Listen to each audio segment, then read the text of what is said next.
Hello, I'm Caleb Smith with the Rocket Miner, coming to you from Bunning Park in Rock Springs on this July 4th afternoon, 2020. I racked my brain with some things to do to commemorate this holiday. I think Independence Day feels a little bit more important this year. And while I'm a big fan of bombastic speeches, good fireworks display, a good barbecue, I was going through the headline crawl I do on a pretty much daily basis and came across a story by an Associated Press writer, and I'm going to read excerpts from it today. Talk about how he still struggles with part of American history and how it has treated his family, but that he still finds reasons to be optimistic, to be willing to stand up. I won't read the whole thing. We'll skip around a little bit. But especially when the author stops to try to put himself in the shoes of his relatives, I'd encourage listeners to do the same. This editorial is called July 4th Hurts Until I Remember My World War II Uncle by Russell Contreras. Dateline Rio Rancho, New Mexico. The July 4th holiday hurts me every year. Waving flags seem out of place, and wearing anything stars and stripes makes me feel like Apollo Creed and Rocky. Lee Greenwood's song, Proud to be an American, doesn't invoke patriotism inside of me, and I never take advantage of those exclusive one-day mattress sales. Yes, I relax, maybe throw some meat on the grill and take my family to a New Mexico desert mesa to watch fireworks among coyotes and rabbits. Independence Day pageantry doesn't make me feel American, though. Thanks to birth and chance, I have no other place to go. There's a rage inside of me. I'm angry that my elders had to go to segregated, dilapidated Mexican-American schools and mostly died barely literate. I'm angry that my adopted mother endured racist taunts as a child and suffered broken ribs after a white boy tossed her from a merry-go-round. I'm angry my father still avoids the sun, so he doesn't get too dark like he was warned as a kid. I'm angry I went to juvenile detention when I was 16 and was repeatedly asked by police what my gang affiliation was. I'm angry that grandmother Ruth died at 56, believing deep down the things said about her, that maybe she deserved to be separated. Perhaps she was subhuman. Perhaps she was incapable of love. I'm angry about today. Then, every July 4th, I remember Uncle Cipran. Marine PFC Cipran Contreras took part in the Battle of Iwo Jima in February 1945 during World War II. Before that invasion, he was injured in the leg at the Northern Mariana Islands. On February 21st, 1945, he suffered a concussion blast and was left for dead. Eventually, his body was evacuated. He was still alive. Recovering somewhere on a ship, Cipran tried to regain strength. Then he heard a voice on the intercom. The Marines needed whoever they could to go back to the battle. If you can stand up, they said, we need you to fight.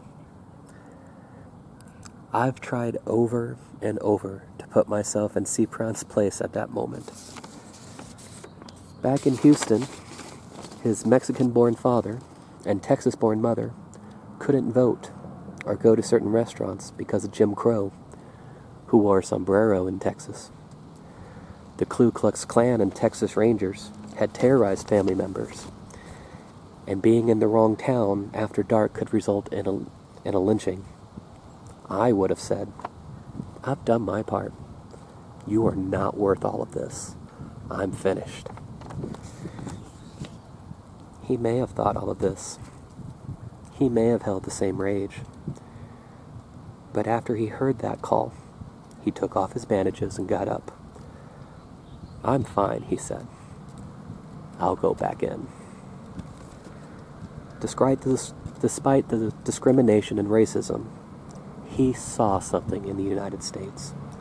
He saw something redeemable, something transcendent, something to risk his life on. What did he see? Now the author goes on to talk a little bit more about other hardships that family members faced in the war. Talks about how his family's fortunate that his uncle and other family members survived, came back home, took advantage of the GI Bill, made a life for themselves, but still faced racism and unwarranted hatred and more hardships some other people do. Talks about how he still marvels at the family legacy with even some of his own relatives. I'm talking with one of his cousins who says, What would drive somebody to do that?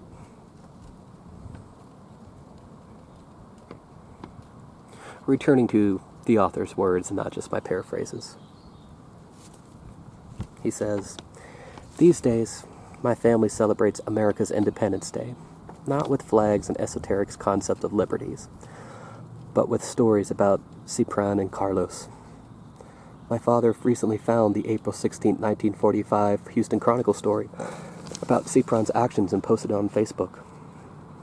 We also used the day to share, in person and online, stories about other heroes we find. We've learned about Ralph Lazo, a Mexican-American teenager who volunteered to go to a Japanese internment camp in solidarity with an injustice he saw. We've learned about William Ellis, the former black Texas slave who became a Mexican millionaire. We share clips of Jose Feliciano singing the national anthem in Game 5 of the 1968 World Series, and 7-year-old Jacqueline Jaquez singing in Game 7 in 1991. We discussed the time I took a photo of United Farm Worker co-founder and longtime activist Dolores Huerta standing for the Pledge of Allegiance on my birthday in the New Mexico State House. Why wouldn't I stand? She asked me with a wink.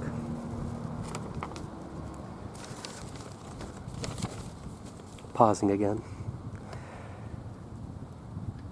The author talks about how deep his roots have gone beyond the Mexican origins and just additional experiences that his family members had, and how they now draw upon more resources as the family expands, more people marry into it, bringing their own traditions and outlooks. Still trying to figure out, how do you make your mark on the world? How do you raise your kids when you're still disappointed by what you see?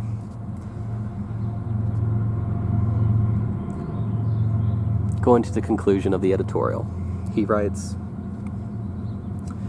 but there are stories to share and miles to go before we stop. As a journalist, I am called to do my part.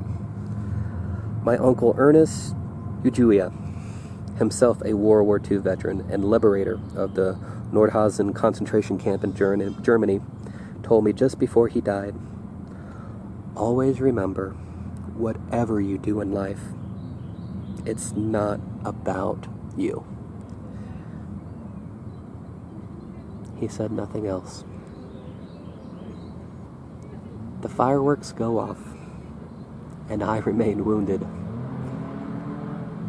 I look up and try to see something. It's blurry, but it's there. Then a voice inside urges me to act. I'm fine, I whisper. I'll go back in.